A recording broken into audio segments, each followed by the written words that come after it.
Thank you, Ori. So if you don't know me, my name is Josh. You may have seen my logo in different places on the internet. I have run a blog and a podcast called The Blockchain Socialist. And for the past few months, I've been doing a kind of mini-series within the podcast called Overthrowing the Network State with Blockchain Gov and Primavera, often as my co-host. So I've been thinking about this question of the network state quite a bit and thinking about, our critiques and our points of alignment and not. And then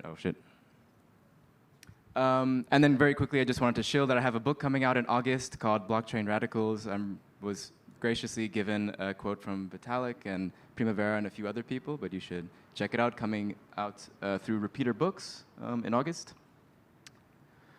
So I wanted to start with kind of going back to the panel that everyone was talking about. You know, why are people resonating with this idea of the network states? And I think there are some broad kind of similarities between the things that I heard people say and that I expected people to say, and after talking to so many people about network states all these months. But I think one of the biggest things is that, especially in the crypto world, I think there's this like general agreement that institutions are kind of failing us. They're not fit for purpose. And that politics, in a kind of narrow sense, hasn't really worked. You know, as hard as we want to vote, the person that we vote in is not doing the thing that we expect them to do, or they're not answering for the problems that are needed to be solved. But at the same time, we have this kind of like opposing force at the same time, especially if you're in crypto, that we have all these new, different, novel technologies that are very interesting for the creation of institutions. So through crypto and decentralized technology, we can create things like DAOs, and we can create these infrastructures in which we can become a part of, rather than being coerced into the types of institutions that we currently are coerced into. And then at the same time, I think after the past so many decades, there has been this increasing feeling of inequality, or I guess reality of inequality, but also an increasing feeling of alienation. And so a lot of people, I think I heard several times in this panel, it seems like people like really want to connect with some type of community. They really want to feel connected with others. Like after 50 years of neoliberal economic policy, we feel hyper individualized, and this is just like not the way that humans were meant to live together. We're meant to be sort of beings that are belonging into certain types of communities. But at the same time, we have the internet, which has, at one sort of end of the spectrum, has sort of increased alienation as people kind of like, get angry over the internet on social media and get into like wild debates and fights. But at the same time, we've kind of had this realization that we can connect better with people who are living across the world thanks to this globalized communications infrastructure, rather than sort of only being able to connect with people who exist in our particular nationality or locality. So there's these kind of like contradictory forces that are happening at the same time that's, I think, is being captured in some way through the meme of the network state. And I think that's what's kind of people are attracted to. But I think we need to like seriously consider that the network state is a concept that is propagated by Balaji. So maybe we should try to understand where Balaji is coming from and what are the foundations of the creation of this meme and this book and the framework that he provides.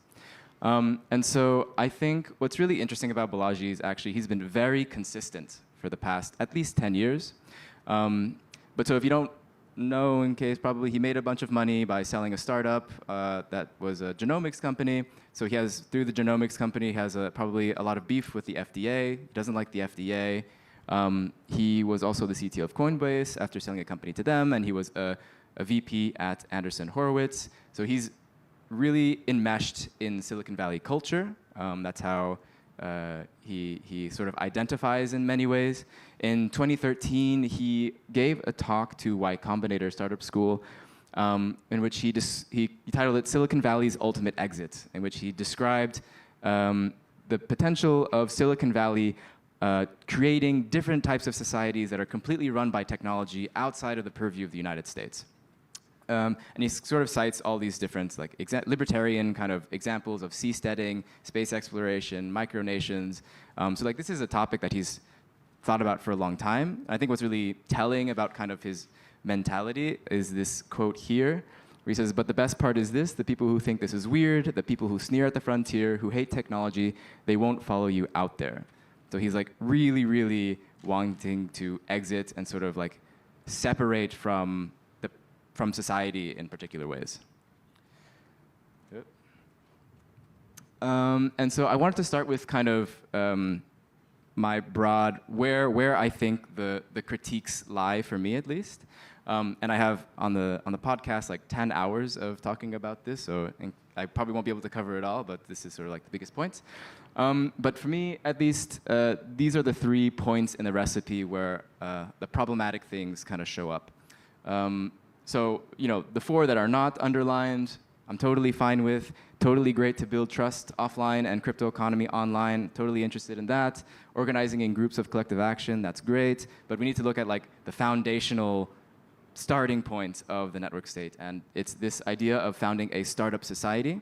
A startup society is like a very particular way of viewing society, so it's really like we need to attract startups, especially related to tech, to be the foundation of the creation of our society. So like everything being a SaaS or everything being some type of, you know, subscription-based service in which like investors have put money into, that you are part of this startup.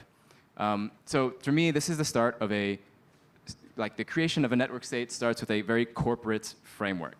And corporations, you want to think about like what is the governance structure of a corporation, like a traditional LLC. Like it's essentially a plutocracy. Those who own the shares at the top are able to instill like their power downstream, and those who are sort of the workers don't have the power or the democratic input the vast majority of the time in order to like create change. So right now we're starting with a very top-down governance structure.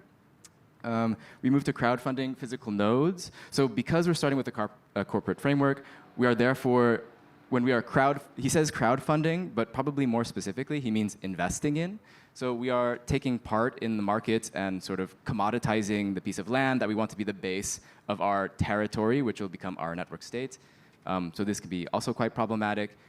Because if we combine this at the end with this desire for diplomatic recognition, we're essentially replicating neocolonialism. You're gonna have to. And so, like, this is all like starting from the top. What he provides us, this is essentially what we're given. And so, what's really interesting about the book is that he has this kind of Pokemon evolution of like how to get to a network state through this recipe. We start with a startup society, network union, then network state. But like what's important to note is you're starting with the startup society and moving to the state. So you're sort of enmeshing corporate and state power together. And so this is really interesting because he uses this conceptual framework of Leviathans, which comes from Hobbes, in which he states that God has taken over the state. Can we go back one slide? I really want a picture. Yeah, sure.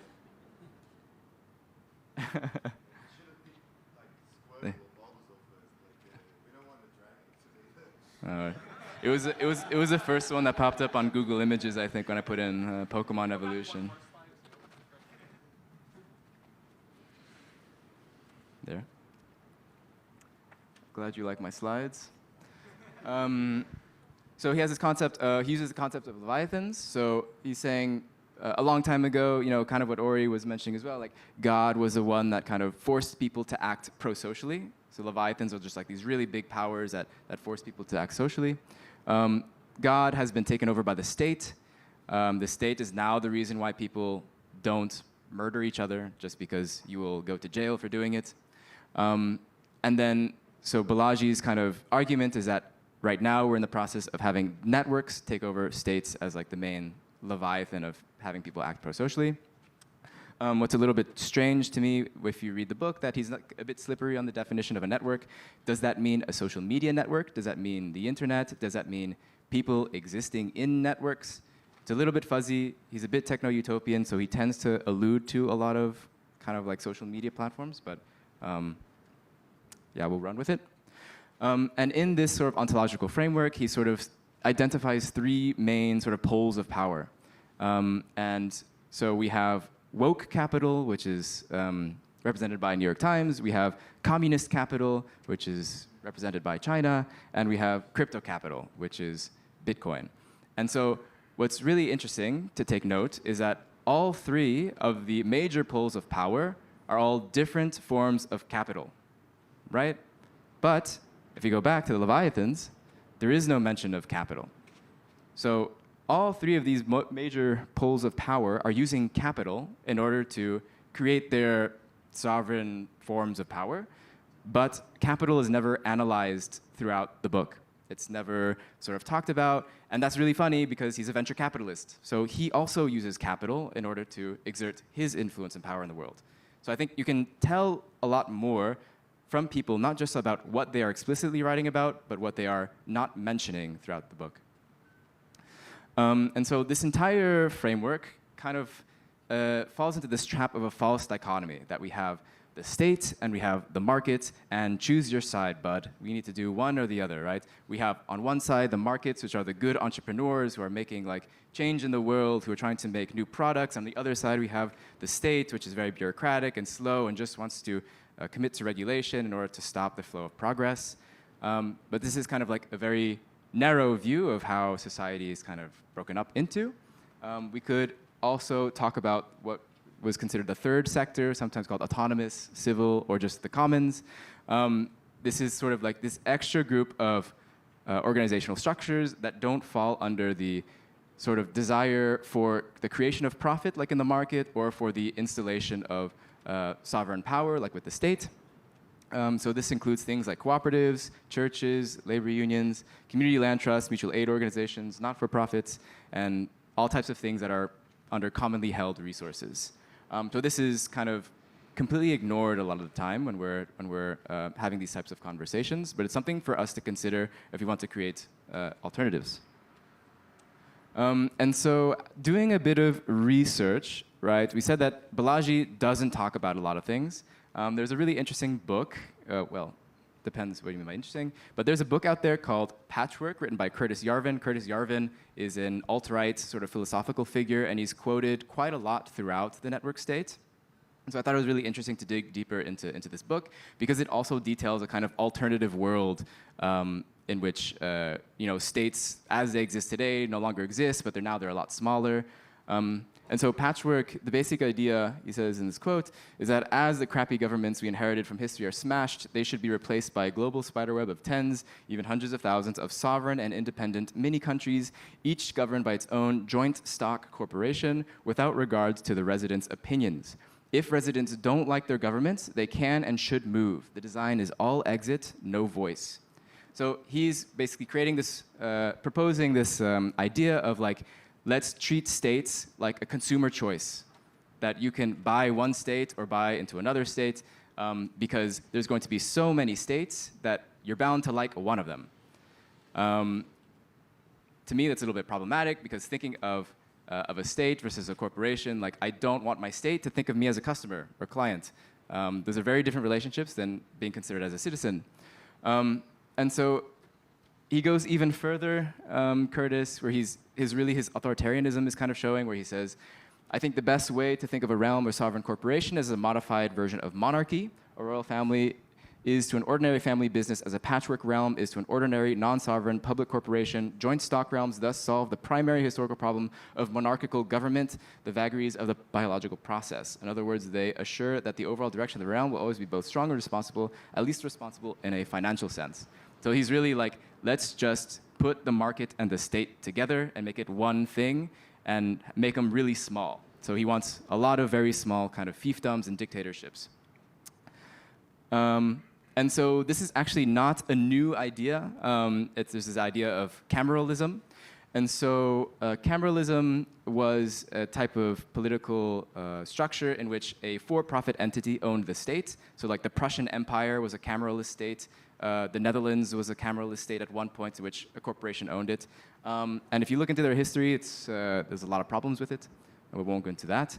But yeah, so basically he's super explicit. Patchwork is a business, and it's running the state. And this is a good thing because it'll be financially a good type of structure. He is also a bit of an edgelord. So he will say things like, Here we face a slight predicament. There are quite a few people presently in San Francisco who do not meet the second constraint, are pretty iffy on the first, and have no labor skills to speak of. What do we do with them? Sell their slums out from under them, obviously. Demo everything. Spray for roaches, rodents, and pit bulls. Smooth the rubble out with a bulldozer or two, and possibly a little aerial bombing. Erect new residential districts suitable for Russian oligarchs. Next question. So he's very explicit. He wants an authoritarian mini-state run by a corporation. And this is a bit uncomfortable, perhaps, because Balaji has also echoed many of the same ideas that Curtis Yarvin has, and he is a frequent source throughout the book. And so if we compare network states and patchworks kind of side by side, I think the biggest thing for me is that patchwork is very, very explicit. They're like, we want top-down authoritarian structures, where the network state is a bit more implicit. He doesn't say directly, yes, I also want a monarchy, but if we look at the foundations of how he wants to create network states, which comes from startup societies, then we can kind of imply, based on the governance structure of corporations, that this is similarly the type of organizational structure that he prefers in a network state, or that is ultimately what would occur if you try to pursue this type of recipe. And so, yeah, in the network state, I think what is really interesting, a lot of people talked about governance and talked about democratic governance and wanting to feel their own types of agency, whereas the network state doesn't have very much references to types of governance or even to DAOs at all. Next. And so, yeah, I wrote this piece in Outland magazine called Fork Your Society, I Want Out. And that is very loud, no? Shit. And so, just to finish it off, I just say the conceptual framework of the network state notably omits capital, often incorrectly thought of as synonymous with money or commodities. Capital is a relationship of production that encourages the accumulation of wealth. Capital is a control system for moving labor towards certain endeavors with feedback loops that intensify its position of power over the workforce. It's a disciplinary relationship that uses markets as its weapon to ensure that those who sell their labor to make ends meet don't realize their collective power. Land is often caught up in capital's loops and is an essential tool for imperialism and colonialism. The network state takes this a step further by turning everything, including land, over to techno-capital. Wow, that's loud.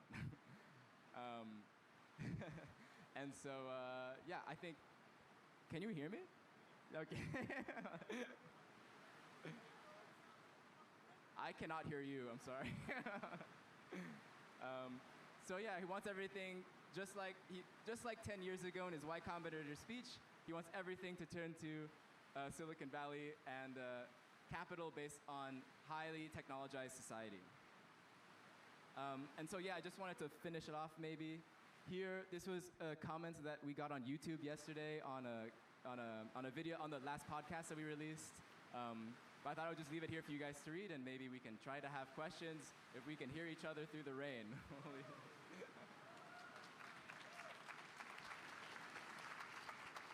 All right. And I think we have 2 minutes for questions, so we take maybe 1 or 2 questions. So. Can you hear me? Cool. I think there we go.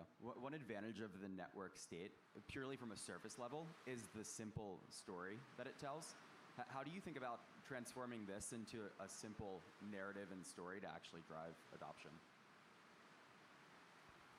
That's been kind of the focus of the last week. So I think you'll see today and tomorrow what we've tried to do there, and we want additional help, especially Thursday when we'll go into tactics. And so I think basically, though, it requires the same format where you have the word, the one-sentence version, the picture, the memes, the deep theory. So yeah, I think we don't have an answer, but that approach seems promising. And you're right, you can't kind of like get the full theory every time. You need the easy version as well.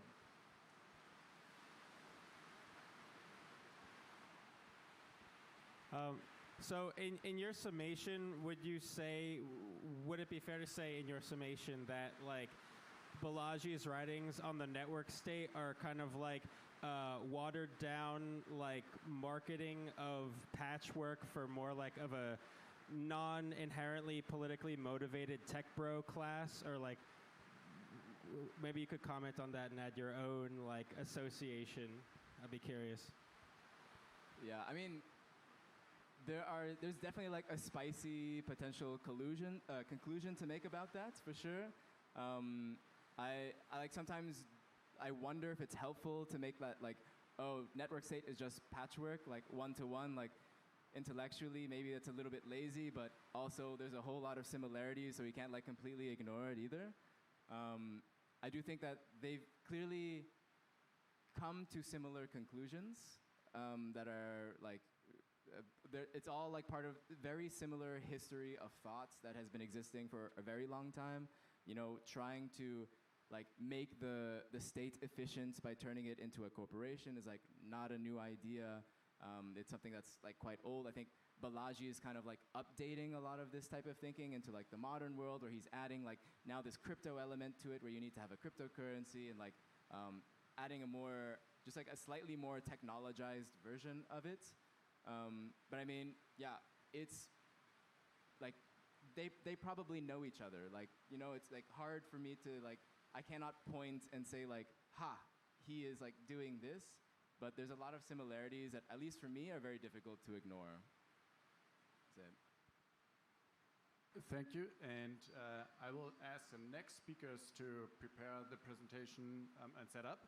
And while we do that, we can take maybe one or two more questions. And there was a question from Noah earlier here, and I see like 4 more questions. I don't think we will get to everyone, but you set up, and Noah. I'm ready to launch in a couple minutes. I can make a campaign to do a writing competition where we could vote on essays, where anyone could write an essay. Because your last slide was like, write an alternative manifesto, but to start, we could just have an essay competition. When would you be down to do this? Like, we could all just like contribute $5, whoever feels like contributing. I'd toss in $20. And when should the deadline be, if yes? Thursday. 4:45 p.m. Okay, cool. All right, and then we go here and then At the end of the. So I'm curious if you guys have spoken to Tom that was here, because I know he works with Balaji, but he's also been critical of his structure. And I think he is probably one of the few people I've spoken to that actually has outlined what this could look like, but in more of like a communal way. So have you guys had a chance to connect with him? No, I think he would be someone good to talk to. I might have, but I don't remember what his name was.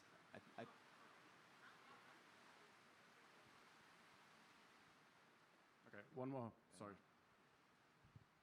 You mentioned that the patchwork is all about exit and no voice, and that you don't want your state to treat you like a customer.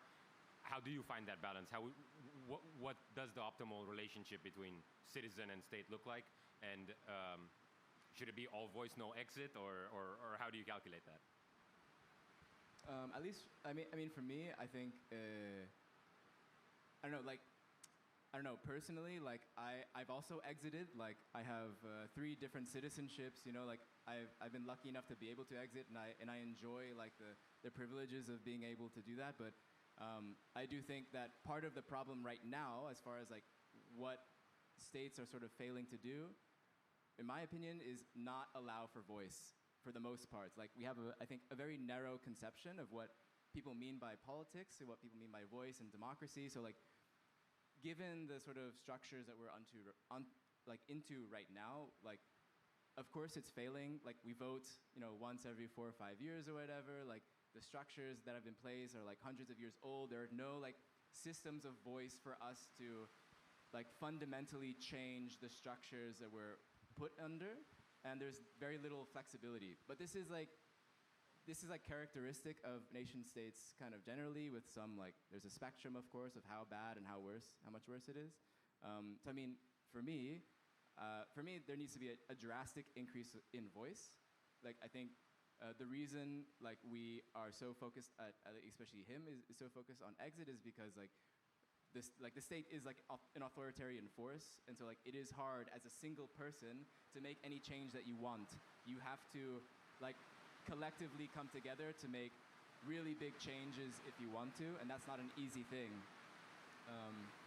Cool. I think the question was also a really good segue into the next presentation, because that's where we go into what we actually think as potentially also an alternative vision for network states and coordinations. And with that, Primavera and Jesse Kate, please. And thank you to our speakers. Thank you.